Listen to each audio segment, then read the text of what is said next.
তাই তাই তাই তাই তাই, মুখ থেকে হাত নামাও, এবার করো তাই তাই তাই তাই তাই তাই তাই দাও, তাই তাই তাই তাই তাই তাই তাই তাই তাই তাই তাই মামা বাড়ি যায়।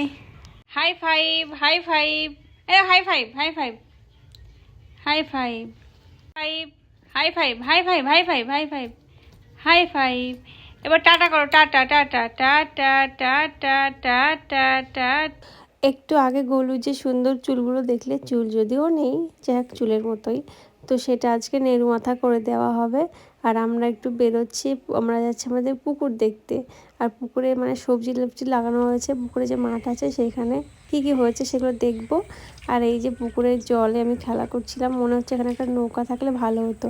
আর গোলু বাবাকে বলেছে একটু ফটো তুলতে, একটু ভিডিও করতে। দেখো কত দূর চলে গেছে ভিডিও করতে, মানে আমি মনে হয় কাছ থেকে করো, ও চলে গেছে কত দূরে, মানে কীরকম, মানে কি বলবো, কিছু বলার নেই। যাই হোক ভালোই লাগছিলো, এটা বাড়ির কাছে যদি হতো আমাদের, মানে প্রতিদিন স্নান করা হতো। পুকুরে জলে স্নান করতে এমনিতে খুব একটা ভালো লাগে না। চলো বাড়ি গিয়ে আবার দেখতে হবে, গুলুর টাক করতে হবে গুলুকে দিয়ে। এই যে আমাদের নাপিত দাদা চলে এসছে, এনার বাড়ি আমাদের বাড়ির সামনেই।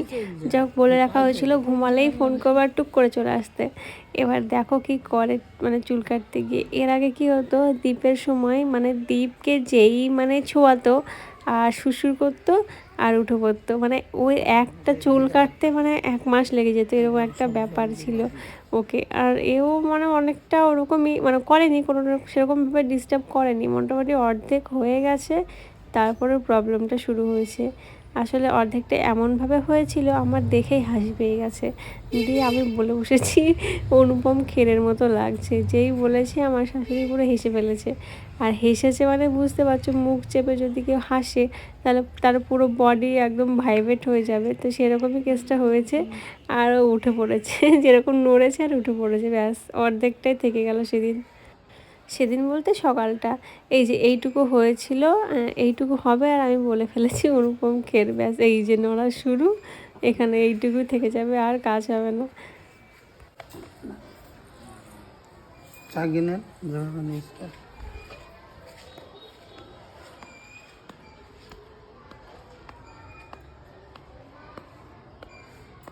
তো কোনো রকমে আবার একটু চাপাচাপি দিয়ে মানে একটুখানি সামনের ফ্রন্ট যেটুকু আছে ওইটুকু কাটা গেছে। তো ওইটুকু কাটার পর আর কোনো রকমভাবে পসিবল হয়নি ওই টাইমটাই আর কিছু করবে, দিয়ে তারপর তো হয়েই গেল সামনেটুকু করে। আমাদের দ্বীপ যখন ছোট ছিল তখন নাকি, তখন তো আমি ছিলাম না, ও যখন 3-3.5 বছর বয়স তখন আমার বিয়ে হয়। তো তারপরেও আমি এসে দেখছি 3-4 বছরেও মানে যখন চুল কাটতে আসতো একদিনে কিছুতেই ও চুল কাটতো না, মানে মোটামুটি 1 সপ্তাহ তো লাগতো চুল কাটতে। ওই চুলগুলো যখন কাটতো, ওই চুল মানে ছোট ছোট চুল, মানে হেয়ার কাটিং কথা বলছি, টাক করা না। এবার সেই চুলগুলো উড়ে উড়োর গায়ে পড়তো আর সেটা সুরসুর করতো, আর ওই কান্নাকাটি শুরু করে দিত। দিয়ে কি হতো, পাউডার সব ছড়িয়ে ভালো করে দিয়ে, তাও মানে কোনো কিছুতেই কিছু করা যায় না।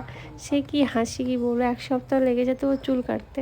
এখন অবশ্য ঠিক আছে, বড় হয়ে গেছে, তো এখন বুদ্ধি হয়ে গেছে। এই যে এখানে আমি বললাম আর হেসে ফেলেছে, ওই হাসিতেই উঠে পড়েছে, যদিও পরে ভিডিওটা আর করা হয়নি, এই যে হাসি লাস্ট আর কন্ট্রোলই করতে পারেনি। তারপর এটা হচ্ছে সকালের দিকে, মানে 11টার সময়। তারপরে এই যে বিকেলের দিকে 3টের সময় আবার ঘুমিয়েছে, এই যে অর্ধেকই আছে, ঘুম পাড়িয়ে আবার ফোন করেছি, আবার এসছে ওই দাদাটা। এবার বাকিটা কমপ্লিট হবে, মানে পুরো লেটেস্ট হয়ে গেছে ব্যাপারটা, এত হাসি পেয়েছে তখন। তাই এবার মানে মানে একদম কন্ট্রোল করা আছে, হাসবো না, কারণ হাসলে নড়লে চললে কেটে কুটে যেতে পারে। আর তখন এরকম মানে পজিশনটা হয়ে গেছিলো চুলের, তো দেখে হাসি পেয়ে গেছে আর কি। তো আমার গলুর এই মানে এইটুকুই জাস্ট ভিডিওটা করা হয়েছে। লাস্ট ফিনিশিং কেমন লাগে সেটা এখনও দেখানো হয়নি তোমাদের, ভিডিও মানে ছবি তুলে, তো পরে ওটা দেখাবো। আর তোমরা যারা ভিডিওটা দেখছো লাইক করো, কমেন্ট করো, কেমন লাগলো অবশ্যই জানিও। টাটা।